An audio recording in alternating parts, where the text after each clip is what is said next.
Alright, so The Legend of Korra is finally out on Netflix, and since there's a lot of new people to the Avatar fanbase, as well as people who've never seen the Legend of Korra series, here in Blue Lotus we figured we would make 5 important things you should know before you watch the series. So these are 5 things you should keep in mind as you experience your journey in watching the Legend of Korra.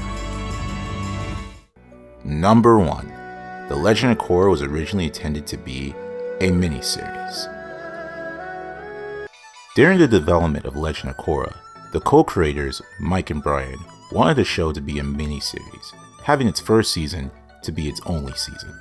Their intent is to have different Avatar stories, each being their own miniseries. But after they pitched The Church, which is now a comic book, as an animated movie to Nickelodeon, the network did not decide to go with that pitch, but instead gave the creators another season. And then, immediately after the end of Book 1, due to the show's popularity, Nickelodeon decided to give the show 2 more seasons, giving the show the total of 4 books instead of being just 1, which the creators originally envisioned the series to be. So if you find yourself asking questions like, why does each book's ending, except for the 3rd one, feel like the series finale, or why does Book 2 feel so messy, it's because the series was not meant to be more than 1 season. Number 2. Korra's character and her main character struggle is supposed to be the opposite of Aang. In Avatar: The Last Airbender, Aang's a pacifist, a spiritual guru, and a timid, gentle soul, until you kidnap his bison, of course. His whole character journey is for him to understand that it's okay to be violent or aggressive, as long as it's for the greater good, and maintains his old duty as an avatar. Korra is supposed to be the opposite. She likes to fight, she has no patience, she lacks restraint. In The Last Airbender, Aang didn't want to be the Avatar. As for Korra, she takes pride in being one. Because of this, her character journey will not be the one of her being afraid of taking control, but rather her overcoming her fear of letting it go. Her journey will be a one of learning patience, humility, and understanding that with great power comes with great spiritual and physical responsibilities. Number 3. This show's a little bit more mature, especially when it comes to its politics and violence. Unlike its predecessor, that had a prime focus on balancing comedy with its mature themes targeted to a younger demographic, The Legend of Korra tones down the comedy just a bit, focusing more on its politics and conflicts within the series. Now that doesn't say that the show doesn't have its funny moments. Since the show has a heavy focus on its politics, the villains are more fleshed out and easier to empathize. Their point of views are relatable and more nuanced than the Fire Nature was during the Last Airbender series.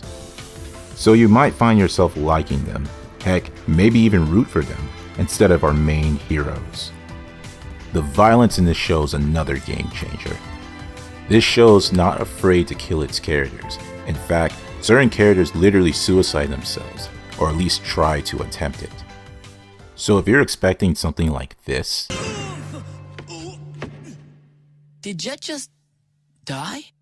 You know, it was really unclear.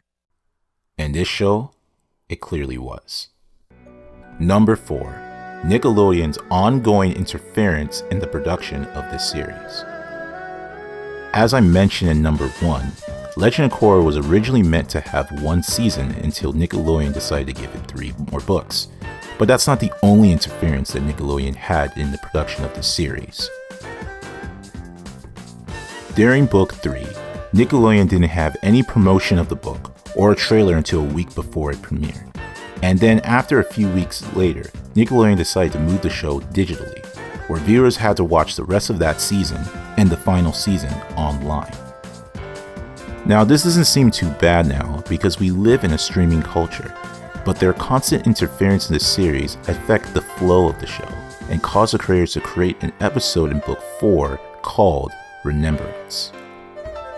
This episode is Legend of Korra's version of the Ember Island play, but unlike that episode where they had theater actors parodiizing the cast and their adventures, this episode was essentially a clip show that could easily be skipped in this series.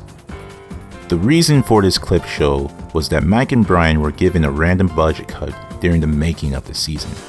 They had to make a choice to either let their staff members go for a couple of weeks with no pay, or choose a clip show.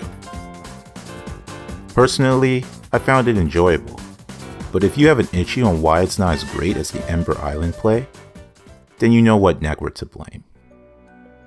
Number 5. This isn't the next Avatar: The Last Airbender, nor was it trying to be. I know this one should be a little obvious, considering everything I've said up to now, but I can't tell you how many people I know to this day that criticize the show for not being like The Last Airbender. And although I can understand and empathize with their disappointment, I feel like that specific criticism is a little bit petty and misunderstands the point of this series.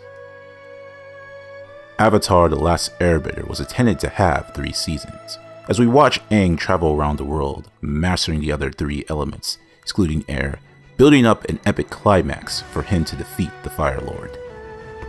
Korra was always intended to be the opposite, a show centered around one location, Republic City, an avatar that already mastered 3 elements, just needs to learn air, making sure the villains don't become another tyrant like Fire Lord Ozai. It's until the later seasons when this dynamic starts to shift, but the core principles still stay the same. So if you're expecting an amazing redemption arc like Zuko, or an episode like the Tales of Ba Sing Se, then I'm sorry, because this show isn't trying to do that, nor does it need to be like that. Instead, expect the show to offer new surprises, while expanding on some elements that was established in the original show. No pun intended. So if you keep these 5 things in mind, you should have a pleasant/wonderful experience in watching this series. I'm Chukwu from the Blue Lotus. Until next time.